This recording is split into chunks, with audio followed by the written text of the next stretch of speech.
Acara Purnawidya Mulia Abadi dibuka dengan upacara Kebukiro yang dipandu oleh Rubeni Suparno. Para wisudawan dan wisudawati dengan gagah dan anggun pelan-pelan melangkah memasuki Aula Grahawiyata SMA Negeri 1 Maos. Selanjutnya, ada penampilan tari sesonderan dari kelas 10 E5 yang ditampilkan dengan lemah gemulai. Lalu dilanjutkan dengan menyanyikan lagu kebangsaan Indonesia Raya dan Mars SMA Negeri 1 Maos. Dan setelahnya dibacakan laporan dari Ketua Panitia dan pembacaan SK kelulusan. Lalu kemudian dilanjutkan dengan prosesi wisuda. Satu persatu wisudawan dan wisudawati pun maju ke depan dengan wajah bahagia untuk menerima tanda bukti kelulusan. Halo Sobat Semanggi, selamat datang di Warta Semanggi bersama saya Asta Fadila Effendi. Di sini saya akan berbincang-bincang dengan 3 wisudawan Purnawidya Mulia Abadi. Di sini saya sudah bersama wisudawati yang pertama. Silakan Bu, kenalkan diri kebenaran. Ya, perkenalkan, nama saya Titia Asmari. Sebelumnya selamat ya Mbak atas kelulusannya. Terima kasih ya. Kalau boleh tahu Mbak ini alumni dari kelas berapa ya? Ya, kebetulan Mbak alumni dari kelas 12 MIPA 2. Gimana nih perasaan Mbak saat setelah berhasil menamatkan pendidikan di SMA Negeri 1 Maos? Ya, perasaannya bahagia, terus terharu, soalnya nggak kerasa udah lulus aja, soalnya kan Mbak itu sekolahnya itu cuma 1,5 tahun. Ya, coba Mbak ya. Iya, aduh. Mbak excited gak sih dengan kegiatan Purnawidya Mulia Abadi hari ini? Ya, cukup excited sih ya. Acaranya menurut Mbak lumayan megah dan tampilannya bagus sih, sangat menghibur. Hal apa sih yang paling berkesan buat Mbak selama menempuh pendidikan di SMA Negeri 1 Maos? Ya, hal yang paling berkesan menurut Mbak sih ya, jadi Mbak itu masuk SMA kan COVID, terus Mbak ngerasain sekolah di rumah, terus sesi-sesian kayak yang tadinya sama sekali nggak tahu teman-temannya, nggak tahu guru-gurunya, terus tiba-tiba berangkat ke sekolah. Kebetulan waktu kelas 3 itu Mbak belum ke sekolah, jadinya senang sih bisa tahu banyak teman, terus kenal sama guru-gurunya. Jadinya Mbak yang berkesan adalah Mbak nemu banyak pengalaman. Wah, keren-keren. Menurut Mbak, guru yang paling berkesan buat Mbak di sini? Guru yang paling berkesan menurut Mbak sih sampai saat ini yang jelas wali kelas ya, Bu Astrid. Terus yang kedua itu Bu Setio ya, karena guru kimia, karena menurut Mbak nggak bisa ya kimia, takut banget, tapi nggak apa-apa sih, Bu Setio baik kok. Terus bagaimana kelanjutan karir Mbak setelah SMA ya?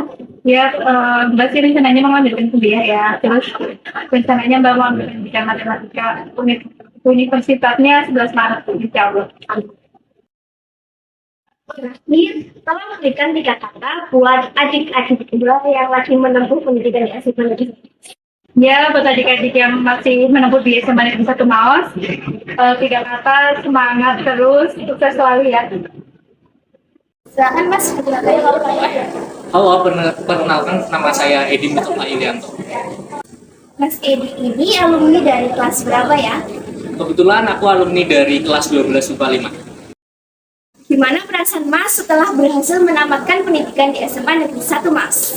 Absolutely, aku sangat merasa senang banget karena apa? Karena aku bisa menuntaskan sekolah di sekolah SMA Negeri 1 Maos dengan berbagai prestasi yang pernah saya raih di SMA Negeri 1 Maos.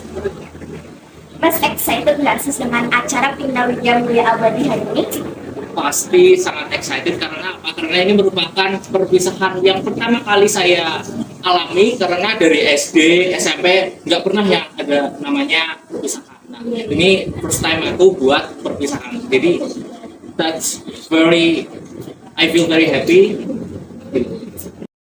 Hal apa yang paling berkesan buat Mas selama menempuh pendidikan di SMA? Yang paling berkesan adalah di mana saya bisa mengembangkan bakat, talenta yang saya miliki untuk meraih prestasi dan mengembangkan dan mendedikasikan diri terhadap SMA Negeri 1 Maos melalui berbagai ajang perlombaan, baik itu di bidang akademik maupun non-akademik.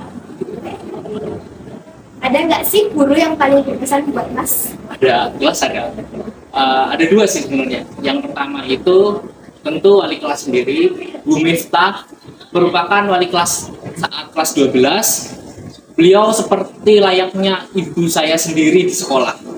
Dia mau memomong anak-anaknya dan mau membawa anak-anaknya serta menasihati anak-anaknya seperti layaknya anaknya sendiri. Kemudian yang kedua, ada guru BK yaitu Pak Afif yang selalu membimbing saya buat mempersiapkan diri ke tingkat perguruan tinggi berikutnya.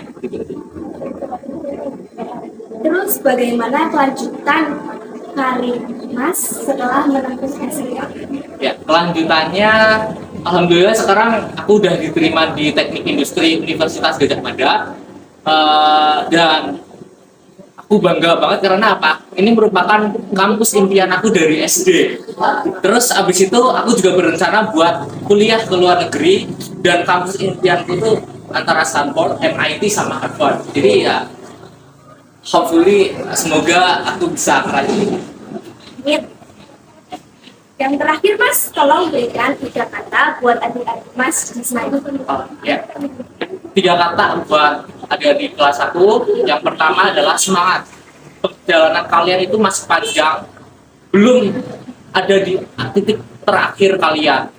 Kalian itu masih banyak hal-hal atau pengalaman yang harus kalian ikuti dan harus kalian dapati. Kemudian setelah semangat, ada kreatif. Kembangkan bakat apa yang kalian miliki, serta kembangkan dan kalau bisa bakat apa yang kalian miliki itu kalian implementasikan dalam wujud, entah itu ikut lomba ajang-ajang yang bisa mendukung kalian untuk karir berikutnya. Kemudian yang ketiga itu adalah berprestasi. Jadi yang tadi ada semangat, kemudian kreatif, yang ketiga atau yang terakhir adalah berprestasi. Setelah kalian mempunyai nilai semangat, kemudian kreativitas yang tinggi, tentu kalian harus menjadi anak yang berprestasi agar apa? Agar kemampuan atau bakat yang kalian miliki itu bisa berguna untuk masa depan kalian. Itu. Wah, pesannya keren banget nih Mas. Terima kasih telah meluangkan waktu buat berbincang dengan kita. Iya, terima kasih. Sekarang saya bersama dengan wisudawan yang ketiga. Tuhan Pak Perkenalkan diri. Perkenalkan, nama saya Ketua Ataya Tuan. Saya dulu dari kelas 12 di Kalina. Mahasiswa mau bergabung. Mahasiswa gimana perasaannya setelah mempersembahkan kejuaraan Krenata untuk sebagai Saya merasa senang ya, karena selain membawa semangat di nasional, saya juga mendapatkan sertifikat dan hadiah dari daerah. Apalagi di lomba itu saya itu bukan hanya sendirian, melainkan dengan tim juga itu membuat saya dan teman-teman saya punya merasa senang. dengan mahasiswa masih tips sama triknya dong buat kita biar bisa meneruskan prestasinya Pak. Nah, kalau tips dan triknya sih tentu saja yang pertama itu kalian harus berpikir ya, supaya nanti di kiri itu kalian akan dipertemukan dengan orang-orang yang memiliki berbagai ide, dan ide itu nggak hanya cuma ide loh, jadi kita bisa menuangkan ide tersebut hingga menjadi alat maupun produk. Selain itu di tim juga kita kan bisa bertemu dengan pembimbing ya. Sebenarnya tips dan trik dari saya yaitu bisa lebih dekat dengan teman-teman dan gurunya agar apa yang ada dalam diri kita seperti ide maupun saran dan masukan itu bisa langsung direncanakan dengan mereka. Sekian Warta Semanji kali ini, sampai jumpa di Warta Semanji berikutnya. Bye-bye.